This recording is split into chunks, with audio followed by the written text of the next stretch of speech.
एक राजा के 3 प्रश्न। पहला प्रश्न, पाप में मन कब लगता है। दूसरा प्रश्न, हर समय याद रखने वाली चीज़ क्या है। और तीसरा प्रश्न, पाप मुक्ति का सरल उपाय क्या है। मित्रों, यह वीडियो बड़ी ही शिक्षाप्रद और ज्ञान चक्षुओं को खोलने वाली है। आपसे निवेदन है कि वीडियो का एक एक शब्द ध्यानपूर्वक वीडियो के अंत तक अवश्य ही सुनें, इसका अनुसरण करें। मैं विश्वास दिलाता हूँ कि आपके आगामी जीवन में बहुत बड़ा बदलाव देखने को मिलेगा। तो चलिए आज का प्रसंग शुरू करते हैं। मित्रों, एक बार एक राजा एक सिद्ध महात्मा के पास पहुँचे और उनसे पूछने लगे, महात्मा जी, आप तो परम ज्ञानी हैं, आप मेरे जिज्ञासा को शांत करें। मेरे मन में इस समय 3 सवाल हैं। पहला सवाल, पाप में मन कब लगता है। दूसरा सवाल, हमेशा याद रखने वाली चीज़ क्या है।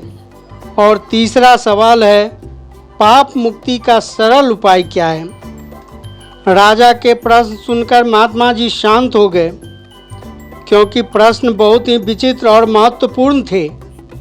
महात्मा जी का एक स्वभाव था कि वह किसी भी प्रश्न का उत्तर उदाहरण सहित और सरल भाषा में दिया करते थे।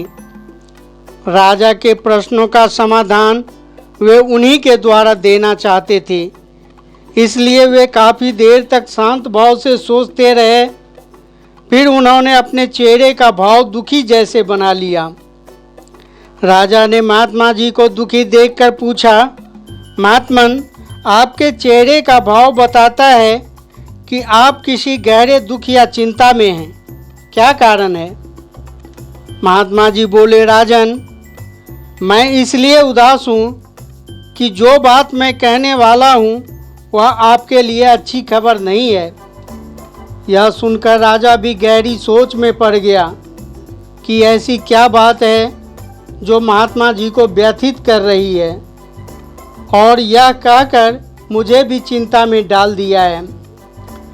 अब तो राजा ने गहरी सांस लेते हुए महात्मा जी से वह बात बताने को कहा। मित्रों, राजा के बार बार आग्रह करने पर सिद्ध महात्मा ने कहा, राजन, मैंने अपने तपोबल से जाना है कि अतिशीघ्र आपकी मृत्यु होने वाली है। आज से 7वें दिन आप मर जाओगे। महात्मा जी के इतना कहते ही राजा के चेहरे का रंग उड़ गया, मुंह सूखने लगा। राजा ने कहा, अरे महाराज, आप यह क्या कह रहे हैं। क्या मैं सचमुच मरने वाला हूँ। महात्मा जी बोले, राजन, क्या मृत्यु पर भी संदेह है आपको। यह सुनकर राजा के हाथ पैर फूलने लगे। वह एक और क्षण भी वहाँ नहीं रुक पाया। मृत्यु का खौफ साफ साफ उसके चेहरे पर झलकने लगा। वह सीधे अपने घर आया। किसी के निकट एक क्षण भी ठहर नहीं पा रहा था। वही बातें हर क्षण उसके मन में दौड़ रही थी कि मैं मरने वाला हूँ। 7वें दिन मेरी मृत्यु हो जाएगी। जब मेरी मृत्यु आएगी उस समय का दृश्य कैसा होगा, कितनी पीड़ा होगी। उसे ऐसा लग रहा था कि मानो मृत्यु की काली छाया ने उसे अभी से जकड़ लिया हो।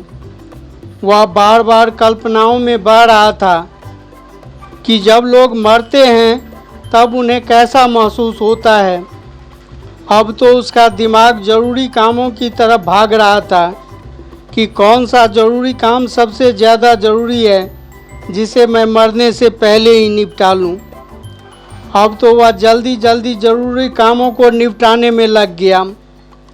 किसका कितना ऋण है, किसको मैंने भला बुरा कहा, उनसे क्षमा मांगना।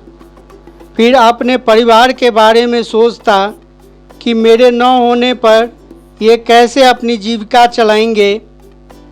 कभी उनके लिए पैसे की व्यवस्था करना। रात रात भर जागकर उसे 2 ही बातें याद रहती थी, एक तो मृत्यु और दूसरा महत्वपूर्ण जरूरी कार्य जिसे सिर्फ वही कर सकते थे। पत्नी और बच्चों से बिछुड़ने का दुख तो हो ही रहा था। उसके बारे में सोचकर रात दिन वह हर पल मर रहा था। जैसे तैसे करके उन्होंने ज़रूरी काम तो निपटा लिया, पर मौत के बारे में सोच सोच कर वह अधमरा हो चुका था। मानसिक वेदना उन्हें अंदर ही अंदर खसोट रही थी। भूख प्यास न रहने के कारण वह बहुत दुबला हो गया था। जब यह खबर सिद्ध महात्मा को लगी कि मृत्यु के भय से राजा बीमार हो गया है, ऐसा लग रहा था कि वह 7वें दिन तक राजा निश्चित ही मर जाएगा। उसे चारों ओर मृत्यु ही मृत्यु दिखाई दे रही थी। 6 दिन बीत चुके थे। 7वें दिन महात्मा जी राजा के पास पहुँचे और जाकर राजा का हाल देखा। वास्तव में बहुत ही दयनीय स्थिति थी। महात्मा जी ने पूछा, राजन कैसी हालत है? राजा ने जवाब दिया, भगवान मौत का इंतजार कर रहा हूँ। आज 7वां दिन है, कुछ ही क्षणों में प्राण निकलने वाले हैं। ऐसा लगता है जैसे मृत्यु हर क्षण मनुष्य के साथ चलता रहता है। इतनी वेदना तो मरने वालों को भी नहीं होती होगी जितनी मौत का समय जानकर मुझे हुई है। सचमुच मैंने जब से आपके मुख से अपने मरने की बात सुनी है, मैं तब से ही तिल तिल कर मर रहा हूँ। हर क्षण मुझे मौत ही नजर आती है। सिद्ध महात्मा बोले, राजन इन 6 दिनों में आपने कितना पाप किया, कितना झूठ बोला, कितनी हिंसा की, कितना व्यभिचार किया, कितना धन इकट्ठा किया, पाप के कितने विचार आपके मन में आए।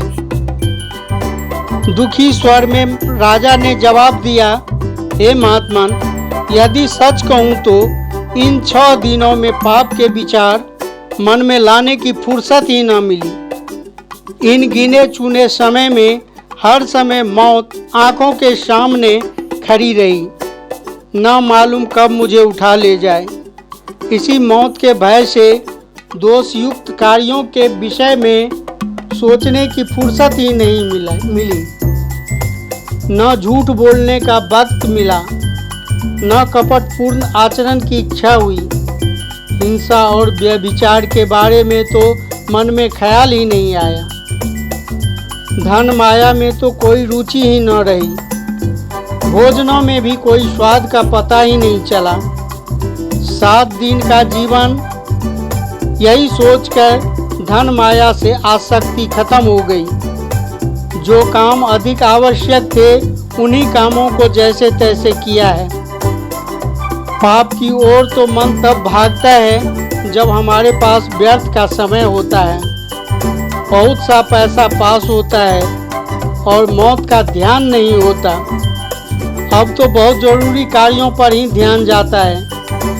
महात्मा जी बोले, राजन यही आपके पहले प्रश्न का उत्तर है कि पाप में मन कब लगता है। जब किसी के पास व्यर्थ का समय होता है तभी उसका मन पाप की तरफ भागता है। आपका दूसरा प्रश्न था कि हर समय याद रखने वाली चीज़ क्या है। इसका उत्तर है मौत। मनुष्य जब अपनी मौत के बारे में सोचता रहता है तब वह पापों से दूर रहता है, बुरे कार्यों में लिप्त नहीं होता। अच्छे कार्यों के विचार ही उसके मन में आने लगते हैं। इसलिए हमेशा याद रखने वाली चीज़ है मृत्यु। मृत्यु का स्मरण पाप मुक्ति का सरल उपाय है। महात्मा जी बोले, राजन आपके प्रश्नों के उत्तर देने के लिए मैंने आपसे झूठ बोला था कि 7 दिन में आपकी मृत्यु होने वाली है। आप अभी बहुत दिनों तक जीवित रहेंगे। इतना सुनते ही राजा का सारा भय जाता रहा। उसका शरीर एकदम से स्वस्थ हो गया और वह एकदम से उठकर बैठ गया। महात्मा जी उसे आशीर्वाद देकर वहाँ से चलते बने। मित्रों, इस वीडियो में बताई गई बातों से आप कितने सहमत हैं, आप हमें कमेंट में अवश्य बताइए। साथ ही वीडियो को लाइक, सब्सक्राइब तथा शेयर अवश्य ही करें। वीडियो के अंत तक बने रहने के लिए धन्यवाद। जय हिंद, जय भारत।